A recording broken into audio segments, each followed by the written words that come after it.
Besimtarët ortodoks në të gjithë vendin festojnë Pashkët. Me lutjet për paqe dhe mirësi ata ndoqën meshën e ngjalljes së Krishtit të mbajtur në mesnat në kishën ortodokse të Vlorës.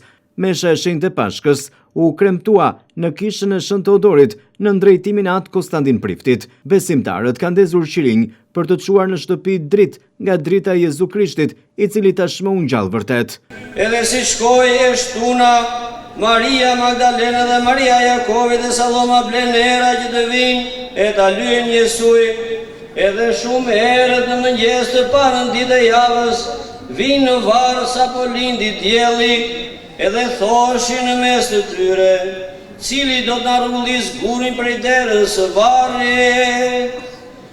Edhe kur hynë, hodhën sy të shohën se guri ishte rrugullisur sepse ishte fort i madh. Edhe si hynë në varr, pa një djalosh duke ndenjur në të djathtë të veshur me rroba të bardha, edhe u trembën. Por ai u thot atyre, mos u tremni, kërkoni Jesu Nazaresin që u kryqësua, unë gjallë nuk është këtu, ja vendi ku e vunë. Të shumt ishin besimtarët ortodoks, por jo vetëm, që morën pjesë në ceremoninë e zhvilluar në kishën e Shën Teodorit në Vlorë. Besimtarët japin mesazhet e tyre të paqes, begatisë dhe lumturisë, duke cilësuar këtë një moment reflektimi, një moment ku duhet të bëjmë vepra të mira. Më erdhi mirë kur pash një komunitet vlonjat të shumtë në numër, një komunitet kristian lidhur te kisha dhe te Zoti, thjesht do më dëshpëronte kur njeriu ndjen në dhimbjen, boshllokun dhe paftësinë, i drejtohet Zotit. Uroj që mos jetë ky lloj dëshpërimi. Kristos Anesi, gëzuar Pashkë të gjithëve. Uroj çdo familje shqiptare, në çdo shtëpi, në çdo tryezë ke dashuri, paqe, mbarësi. Krishti u ringjall. Gëzuar Pashkët për shumë vjet, shëndet, paqe dhe mbarësi. Gëzuar. Krishti u ngjall. Gëzuar për shumë vjet, shëndet gjithë këtij popullit. Gëzuar Pashkët ortodokse për të gjithë besimtarët, qoftë kjo ditë, kjo natë e paqet e bekuar për të gjithë Vlorën dhe për të gjithë Shqipërinë dhe për të gjithë shqiptarët kudo që janë. Paqja, harmonia dhe begatia qoftë në zemrat e tyre, në shtëpitë e tyre, plot e paqin gjithkohës. Amin. Krishti u ngjall. Gëzuar Krishti u ngjall.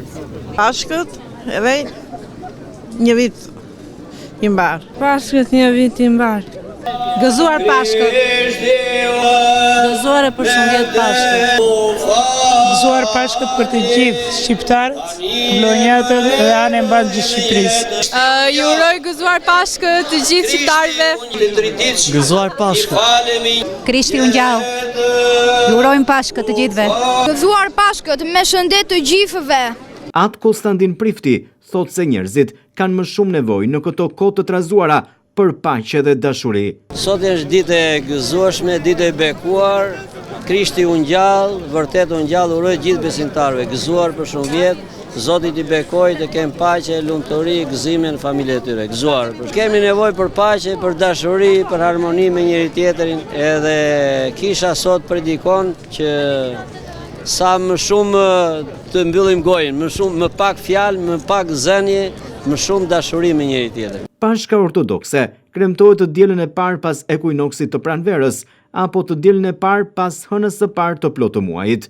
Sipas interpretimit biblik, me ringjalljen e Krishtit ndodh kalimi nga vdekja në jetë, nga e premtja e madhe kur vdes Jezu Krishti në të dielën e Pashkëve kur ngjallet.